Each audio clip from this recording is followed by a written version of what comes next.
Bonjour à tous, donc je suis Anne Moreau, je travaille à l'Institut national de recherche archéologique préventive, où je suis responsable du déploiement des systèmes d'information géographique.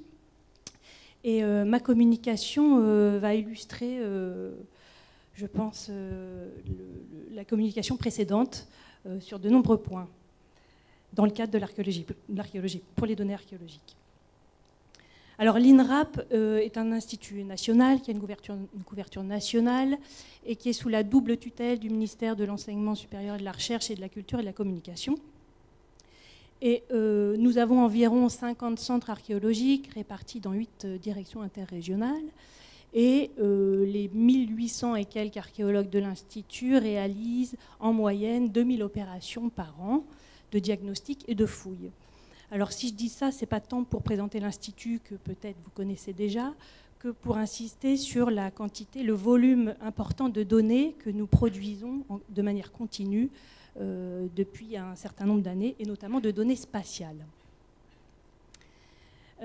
En 2011, l'Institut a entrepris de déployer l'utilisation des systèmes d'information géographique avec l'objectif de systématiser le recours au SIGE sur toutes les opérations de diagnostic et de fouille. Je ne vais pas développer cette diapo, si ce n'est que, en fait, je l'ai mise pour que vous preniez conscience de l'ampleur de ce projet-là. Donc dans le cadre de ce déploiement des systèmes d'information géographique, on a mis en place un programme de formation qui s'est étoffé au fil des années. Et maintenant, on a un programme, on peut proposer aux archéologues à peu près 5 formations dédiées à la mise en œuvre des SIG à l'échelle de l'opération. Et au départ, on n'avait qu'une seule formation. Et donc, pour vous donner une idée de l'ampleur du projet, on a à ce jour, près d'1 millier d'archéologues à ce jour a été formés ou du moins sensibilisés à l'utilisation des SIG en archéologie préventive. Alors, dans le cadre du déploiement, on a défini une structure de données minimale commune à toutes les opérations. Alors, je n'avais pas prévu d'utiliser le terme de standard, mais en fait, il s'agit vraiment de standard, comme l'a évoqué Laurent Coudercy juste avant moi. Donc, on a défini nos standards pour les données spatiales archéologiques qui se répartissent donc en 6 couches de données spatiales. La première, c'est l'emprise, donc qui correspond à l'emprise d'investigation, à investiguer. La deuxième couche, ce sont les ouvertures, c'est-à-dire tous les trous qu'on fait dans le cadre de cette emprise, donc les tranchées, les fenêtres, les sondages, ou l'ensemble de l'emprise quand il s'agit d'une fouille. On représente ensuite les vestiges, donc tous les vestiges qui sont représentés de manière spatiale par des polygones. La quatrième, ce sont les axes, les sections. La cinquième, les vestiges représentés par des points, qui sont généralement des artefacts ou des écofacts. Et enfin, la dernière couche, qu'on a appelée log, qui est destinée à stocker les lieux d'observation ponctuels et localisation des prélèvements. Alors, c'est l'accumulation des 4 premières couches que je viens de citer qui permet d'alimenter le catalogue de données spatiales que je vous présente à l'instant et qui, lui, est donc constitué à l'heure actuelle de 3 couches principales de données. Donc on retrouve les emprises, les ouvertures et les unités d'observation représentées sous forme de polygones ou de points. Alors voici un état actuel du catalogue. Donc en rouge, en point rouge, sont représentées les emprises qui sont à l'heure actuelle dans le catalogue. Donc ce catalogue ne représente pas notre activité, mais c'est plutôt un état, c'est un état qui reflète le degré d'intégration des données dans le catalogue, puisqu'on n'est pas encore en phase d'intégration massive des données. Notre schéma cible, ce serait d'intégrer systématiquement les données dès lors que le rapport d'opération est rendu et qu'on est en phase d'archivage de l'opération. Donc là, à ce jour, près de 6000 opérations ont été intégrées, mais ça représente qu'un pourcentage relativement faible de la totalité des opérations qu'a réalisé l'INRAP. Et je précise que pour le moment, on intègre en priorité les données récentes, c'est-à-dire celles qui suivent les standards, parce que c'est beaucoup plus facile à intégrer que les données qu'on appelle comme provenant du passif, qui nécessitent davantage de manipulation et de temps. Donc évidemment, c'est un SIG. Donc si je zoome sur une opération, j'accède à un certain nombre de données attributaires associées à l'emprise d'opération. Donc on a défini des données attributaires minimales administratives qui permettent d'identifier chacune des opérations. Et bien sûr, si je zoome encore sur les vestiges, on intègre, on associe un certain nombre de données descriptives des vestiges archéologiques à minima, donc notamment une interprétation fonctionnelle et une date de début, une date de fin, qui génère une période. Donc ce catalogue de données spatiales, et là je vais vraiment illustrer ce qu'a dit Laurent Coudercy dans sa communication, on le considère comme étant une plateforme d'archivage et d'échange de données en vue d'une réutilisation. Donc ce catalogue ne répond pas à une problématique scientifique, c'est bien un inventaire, un catalogue, qui pourrait être une porte d'entrée vers la totalité de la documentation numérique produite dans le cadre d'une opération. Donc la documentation numérique qu'on produit, ce sont donc d'un côté les données spatiales, les rapports d'opération qui sont actuellement gérés dans la bibliothèque numérique de l'INRAP qui s'appelle DOLIA.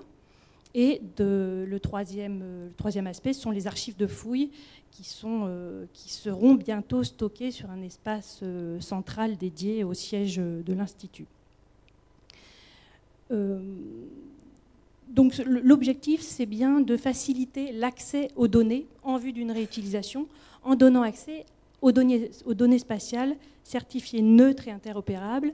Alors j'entends par là neutres. Alors les données ne sont jamais complètement neutres, surtout en archéologie, mais on parle plus généralement de données brutes, c'est-à-dire des données sur lesquelles on ne peut pas revenir une fois que l'opération est soldée. Donc pour les données spatiales, c'est la forme et la localisation et l'identifiant qui renvoie au numéro d'enregistrement. Tout le reste peut être remis en cause. Donc ça veut dire que le catalogue ne contient que les données brutes, relativement neutres, et ne contient pas les données de restitution ou d'hypothèse qui relèvent là de l'expertise de l'archéologue et qui sont stockées dans les archives de fouilles.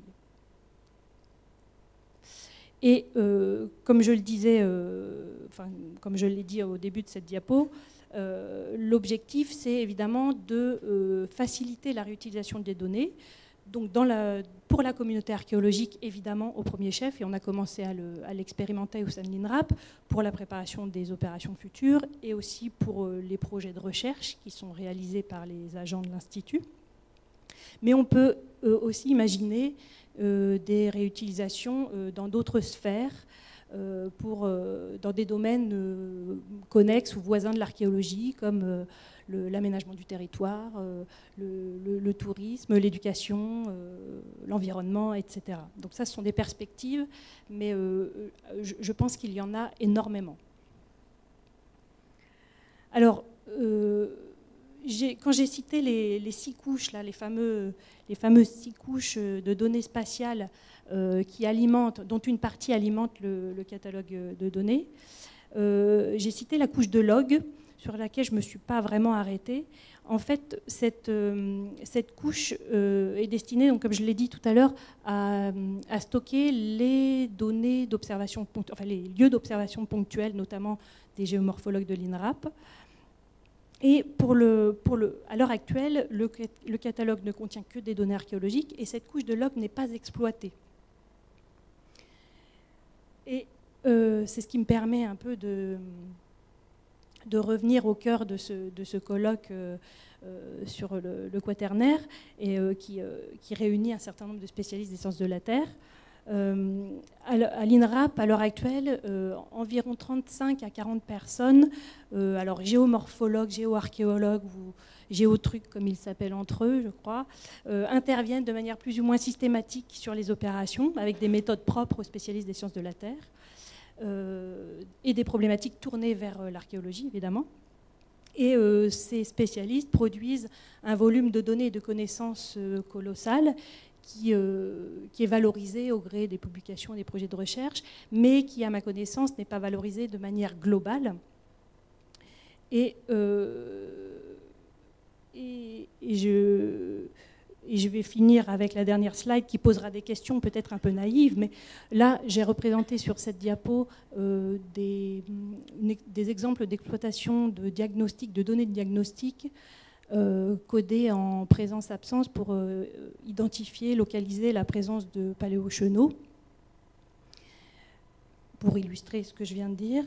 Et pour terminer, donc, je poserai quelques questions peut-être un peu naïves, mais qui lancent un peu le débat. En fait, la question, ce serait de savoir si nous aurions intérêt à mutualiser les données géoarchéologiques à l'échelle nationale, ou du moins à une échelle supralocale, un peu sur le modèle de la banque de données du sous-sol du BRGM, à laquelle nous pourrions peut-être contribuer en produisant des données complémentaires, je ne sais pas. Et si on avait intérêt à mutualiser ces données, quelles seraient-elles? Est-ce qu'il est possible de définir des standards comme on l'a fait pour l'archéologie?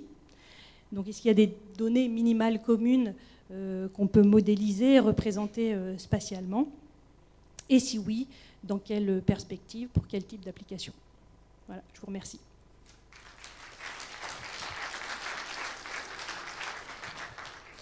Merci Anne pour cette présentation. Oui. Pascal Bertrand, INRAP, et géologue. Et effectivement, depuis il y a quelques années, les géotrucs s'étaient rassemblés et s'étaient réunis, et avec le BRGM, justement, qui faisait des propositions juste pour intégrer nos données dans leur système. Tout le monde pensait que c'était une très bonne chose, mais je pense que ça a capoté, et pour une raison que je ne connais pas trop. Et c'est une très bonne chose que ça revienne sur le tapis, et que finalement, je pense qu'on est... en tout cas, pour vous rassurer, tous les géotrucs de l'INRAP sont tout à fait persuadés de l'intérêt d'avoir ce type de données. Et on utilise pas mal les données du BRGM, mais d'autres données aussi. La difficulté, c'est d'avoir accès effectivement à ces données et de produire. Moi, on avait déjà réfléchi justement à avoir des standards très pour bien. Documenter tout ça. Oui, oui. Donc c'est formidable. Eh bien, oui, très bien. Il n'y a plus qu'à alors. Quelqu'un d'autre, non, souhaite intervenir? Sinon, par rapport à ta remarque, non, ça n'a pas capoté, hein, pas complètement. On en a parlé à de nombreuses reprises avec tout un ensemble de collègues là, qui sont dans cette salle. Voilà, donc on y réfléchit. Voilà, pour l'instant, on a été pris beaucoup par d'autres sujets. Et puis, voilà. Mais ce serait bien d'avancer là-dessus, oui, effectivement. Avec plaisir. Est-ce que quelqu'un d'autre souhaite intervenir sur ce sujet, donc des données INRAP? Il y a combien de logs actuellement? J'en ai aucune idée. Dans le catalogue, là, on en a intégré aucun. Hein. Et combien d'emprises? Des emprises, là, on en a à peu près 6000 dans le catalogue. Mais au total, je ne saurais pas vous dire. C'est énorme. Merci. Pour essayer de répondre à vos questions, c'est certain que c'est bien que les géotrucs de l'INRAP soient concernés. C'est vrai que c'est un champ dans lequel, autant peut-être personne ne fait beaucoup plus de fouilles que l'INRAP, mais par contre, il y a beaucoup de gens qui font des géosciences en dehors de l'INRAP, et c'est vrai que c'est peut-être... là, il y a un élément peut-être d'organisation qui est un peu plus compliqué. Et pour parler de ce que je connais mieux, les gens qui travaillent en paléo-environnement, il y a actuellement des standards internationaux qui sont en train d'essayer d'être mis en place, un standard qui s'appelle LIPD. Et ça permettra d'avancer sans doute assez efficacement. Puis si on prend, évidemment, c'est toujours pareil, à partir du moment où un standard est fait, quand il suffit de l'appliquer, après ça va beaucoup plus vite. C'est plus simple. Ouais. Donc pour les aspects paléo-environnementaux, strictement, donc il y a on va déjà dire des choses en cours. Une dimension. Je pense que ça va pas mal aider. Et c'est vrai que génériquement, c'est bien que vous poussiez. Vous avez peut-être les moyens, vous avez déjà une expérience là-dessus. Et ça va peut-être aider la communauté géoscientifique en général à avancer dans cette direction-là. Oui. L'avantage de l'INRAP, c'est qu'on est nombreux et qu'on a une couverture nationale. Donc, de fait, même pour la communauté archéologique, on a une puissance de fait, tout simplement. Voilà. Donc, je pense qu'il y a un gros potentiel à faire avec cet institut au niveau des données et de la mise à disposition des données pour réutilisation.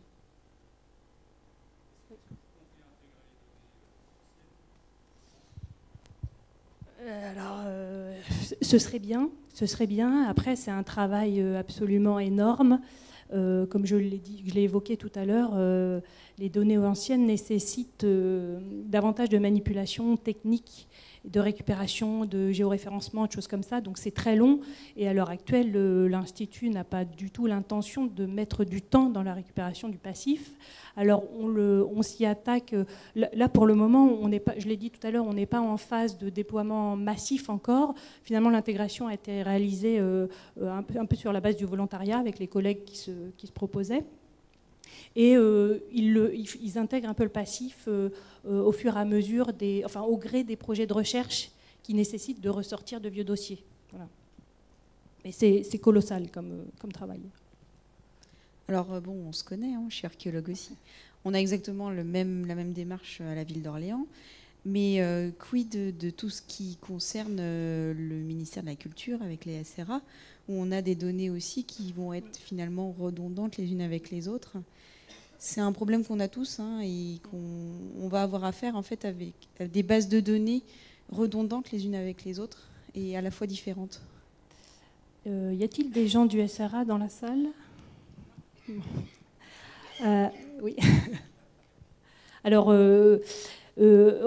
redondant, là je dirais que oui, alors il y a un aspect carte archéologique, hein, tu l'as pas dit, mais en fait c'est un peu ça qui est derrière, un aspect carte archéologique, mais en fait moi je souhaiterais voir évoluer la carte archéologique vers quelque chose de ce type-là. Donc à défaut d'avoir un groupe de travail ou sur la recomposition d'une carte archéologique, on fait ce qu'on peut à notre niveau en espérant en faisant un appel du pied à tous les archéologues, et notamment ceux du ministère, pour essayer de voir si on ne peut pas, évidemment, mutualiser toutes ces données-là et partir de ces données qui sont neutres. Parce qu'en fait, le problème de la carte archéologique, c'est celui de la définition de l'unité d'enregistrement. Bref, je ne vais pas plus loin parce que c'est vraiment propre aux archéologues, mais on est plusieurs à pousser, à essayer à souhaiter que nous arrivions à trouver un consensus et à travailler en bonne intelligence. Voilà. Merci Anne. Je propose de passer à la suite. Donc c'est Julien Courtois